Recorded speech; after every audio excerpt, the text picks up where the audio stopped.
Good morning, it's Monday the 13th of July. You're watching Euronews and this is Europe Today. Welcome to the program, I'm Stefan Grobe. Coming up, war or no war? Hours after the US conducted new airstrikes in Iran, Teherán unleashed waves of major simultaneous missile and drone attacks across the Gulf on Sunday. This came days after President Trump announced peace talks would continue. Meanwhile, in Qatar, former Emir Sheikh Hamad bin Khalifa Al Thani has died at the age of 74, the father of the current ruler. Qatar declared a period of national mourning until Wednesday. Sanctions or no sanctions? EU foreign ministers coming together in Brussels today are considering whether to restrict trade between Europe and illegal Israeli settlements in the West Bank. Several member states have called for measures to make Israel comply with international law. An import licensing regime, higher tariffs, and a trade ban on imports are options on the table. We'll have our correspondent Angelos Kujins at the EU Council building. How to redesign farm support after 2027 without weakening either rural livelihoods or common European standards. How to tackle food security threatened by the wars in Ukraine and Iran. And in light of the ongoing debate about the EU budget, is Brussels asking farmers to do more with less? Questions for the president of the EU Agriculture Council, Irish Minister Martin Layton, who'll join us on set. And the deadly wildfires in Spain seem to be stabilizing. Authorities in Andalusia allowed 1,500 people who were evacuated to return to their homes. Calmer weather conditions, including lower winds and higher humidity, have helped firefighting crews as they have worked to bring the blaze under control. The wildfire killed at least 13 people in Spain's Almeria province. But first, the situation in the Middle East. Over the weekend, the United States and Iran have exchanged more strikes as tensions in the Strait of Hormuz are boiling over. Washington and Tehran are now making contradictory statements about the status of the waterway. Let's head over to Doha, where our correspondent Laila Humaira has the latest for us. Good morning, Laila. So that was quite a weekend in the region. Bring us up to speed, please.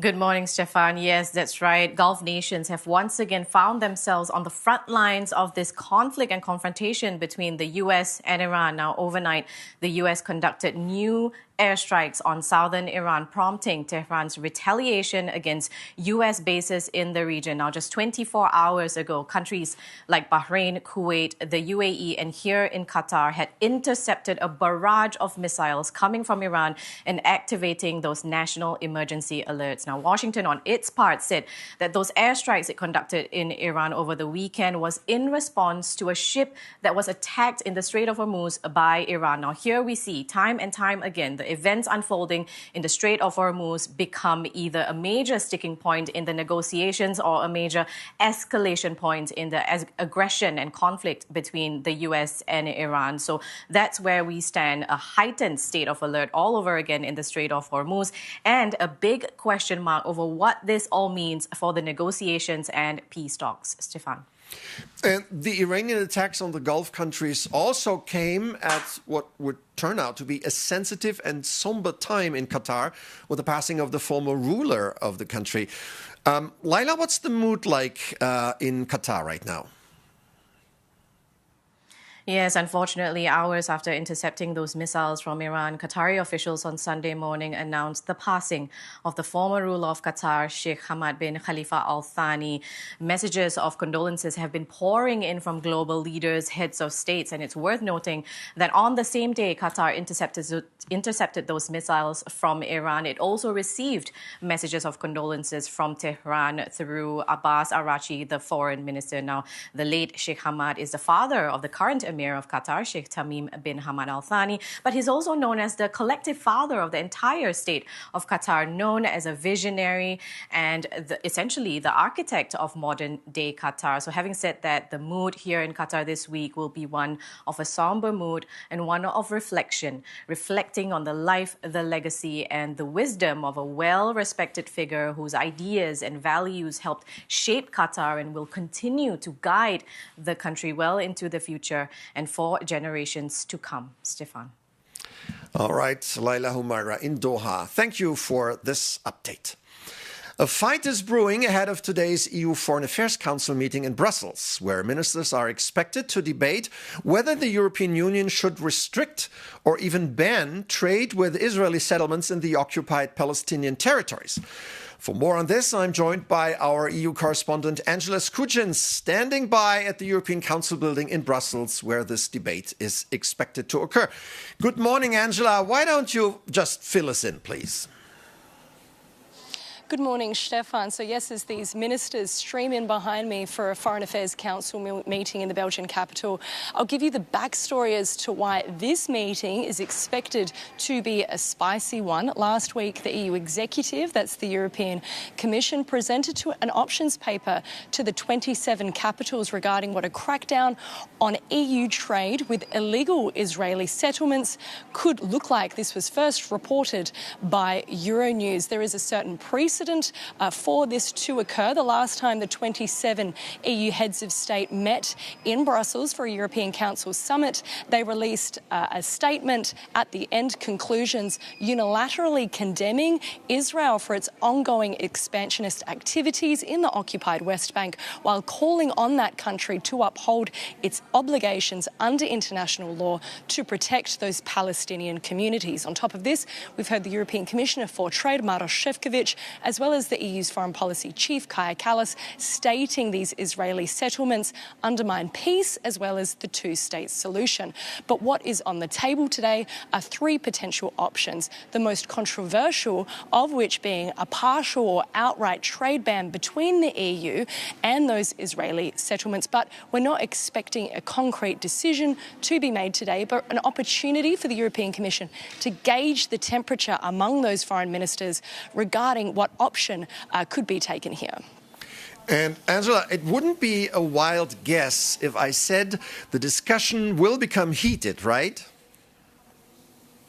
Yeah, so we know that there's opposition among certain member states, such as Germany and the Czech Republic, to take a more cautious approach. But there are stronger voices, particularly coming from Belgium, Germany and the Netherlands, for this outright trade ban. On top of this, those certain member states want the 27 out of 27 to vote in support here, raising the bar, versus qualified majority vote being 15 out of the 27, lowering the bar here. So not only are we expecting the debate to centre around what approach should be taken, but also how this approach should be taken. But as these updates come through, we'll be providing those to our readers on Euronews. All right, Angela Skujins at the European Council for us. Thank you very much. Today, the Hungarian parliament will vote to amend the constitution, which mostly aims to remove the country's president, Tamás Súlyog, whom Prime Minister Peter Magyar has called Viktor Orban's puppet. This forceful and certainly unusual approach has drawn concern from several NGOs and advocates for the rule of law. To make sense of it all, let's bring in our Hungary expert, Sándor Síros. Good morning, Sándor. Good to see you. Morning, Stefan. So, Sándor, why is Magyar targeting the president, and what comes next? So, Magyar wants to start a new political era in Hungary after his landslide election victory in April. And as you said, he wants to remove all of the, what he calls, puppets of Viktor Orban, so key officials holding power behind the scenes, so the president, the chief prosecutor, the president of the media authority, because he wants to establish a new system. And now you know what's going to happen. Today the parliament will surely approve these constitutional amendments because the ruling party has supermajority, and then the president has 5 days to sign or not to sign these constitutional amendments. If he is not signing it, the parliament could withdraw his mandate, so I expect him to be out of office next week. Sándor, honestly, we don't see every day that a president, a head of state, is being removed after a change of government in an EU member state. What has this to do with democracy? And is the EU Commission or the other EU institutions, are they doing something about it? Indeed, this is a very interesting question, and it's a little bit paradoxical because, first of all, I don't recall any other EU countries, firing, kicking out a sitting president from the office by a government. So this is something new. We never seen this before. But on the other hand, the Hungarians knew this because it was a key electoral promise from Péter Magyar. He said it many, many times. If he comes to power, he will kick out this president. So people actually voted for this. So it's also legitimate in a way because he has a lot of support for doing this.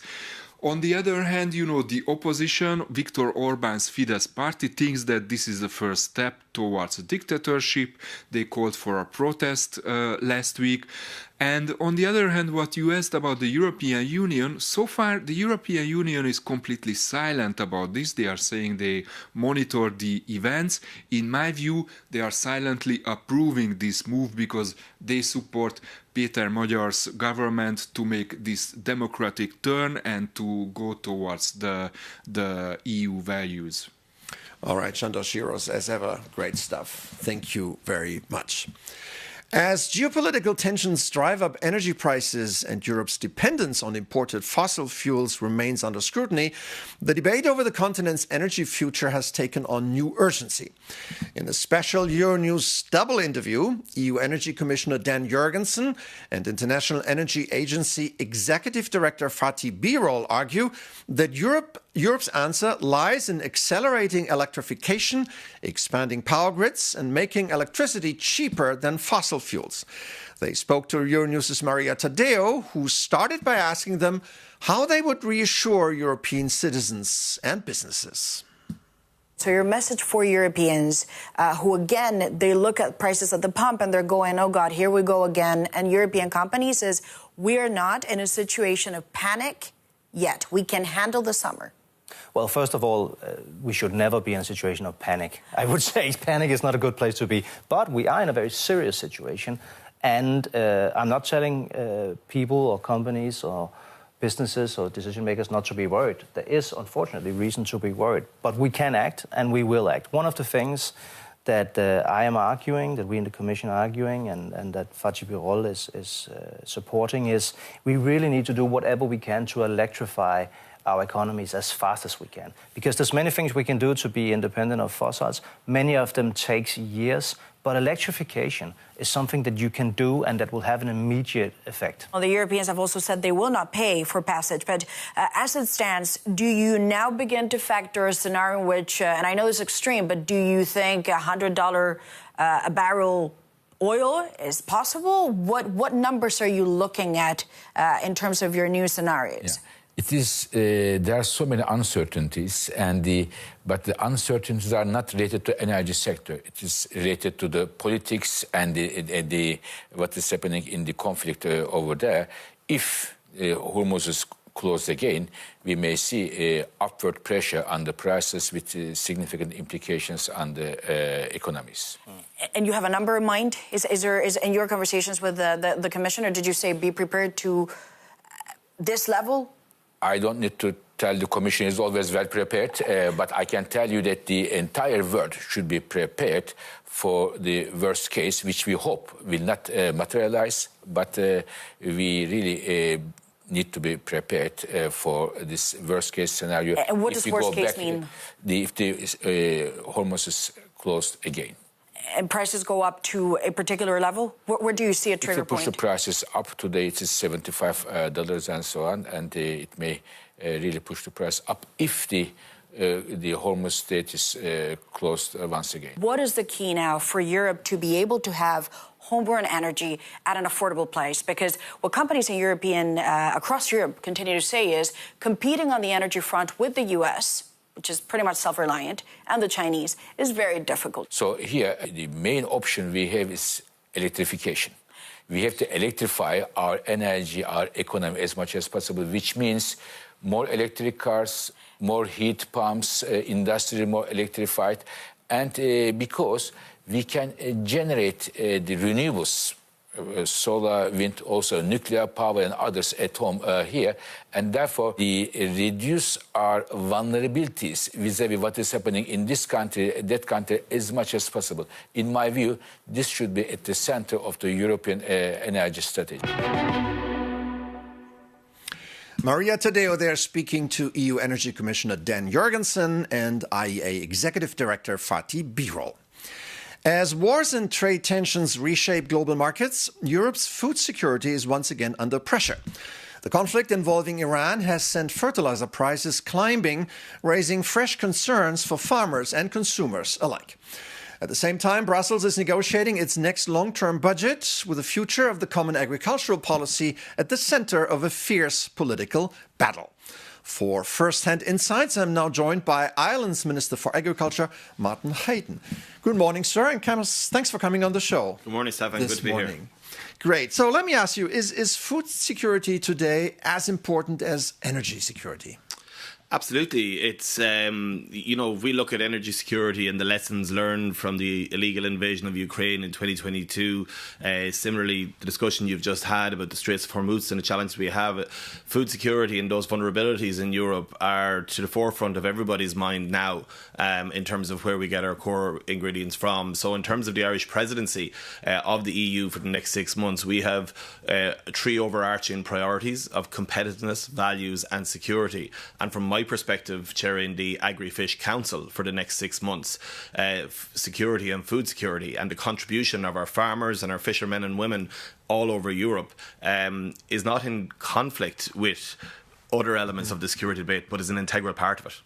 On that note, farmers say they cannot absorb another spike in input costs. What concrete support can they expect in Ireland and elsewhere from the Irish presidency and from the EU? So we've seen from Commissioner Hansen the proposals around the Fertiliser Action Plan, and today the response to that Fertiliser Action Plan will be voted on by the Council members at the meeting that I'll be chairing this morning. So we are taking very decisive, clear action very quickly to support our farmers with these significant input costs, recognising the pressures there are on food production from these, price shocks. And one more on the budget discussions. The next EU long-term budget is becoming a battle over priorities. Is the common agricultural policy under threat? Well, I see the Common Agricultural Policy and my colleagues on the Agri-Fish Council, the Ministers for Agriculture and Fisheries all over the EU, see the CAP and the CFP having delivered so much for Europe in the past, being an integral part of our future as well. And from a presidency perspective, the development of the negotiations on the multi-annual financial framework will be progressed significantly under Ireland's presidency, and we will act as that honest broker, taking on board all member states' points of view and looking to get council positions to a consensus. All right, Martin Hayden, thank you very much for being on the program this morning. And now, what's happening at the World Cup?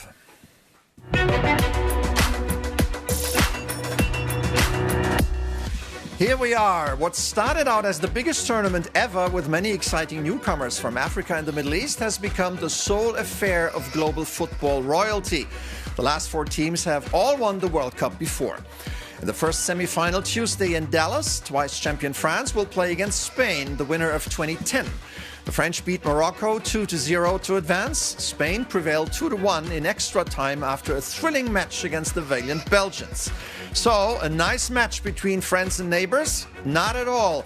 Former Spanish Prime Minister Mariano Rajoy had already stoked tensions with racist remarks, saying that there were no Frenchmen on the French team, an apparent reference to the fact that Team France includes players who either have immigrant backgrounds or come from former French colonies. I'm sure the French equipe is now even more fired up. And in the other semi-final Wednesday in Atlanta, triple champion and current title holder Argentina will meet one-time champion England. The Three Lions won the title 60 years ago and believe it's time for a rerun. In the quarterfinal, England beat Norway 2-1. Argentina subdued 10-men Switzerland 3-1. So, Argentina, England and France, Spain, the whole thing remains exciting. That does it for us today. Thanks for joining us this morning. I'm Stefan Grobe. Take care and see you tomorrow.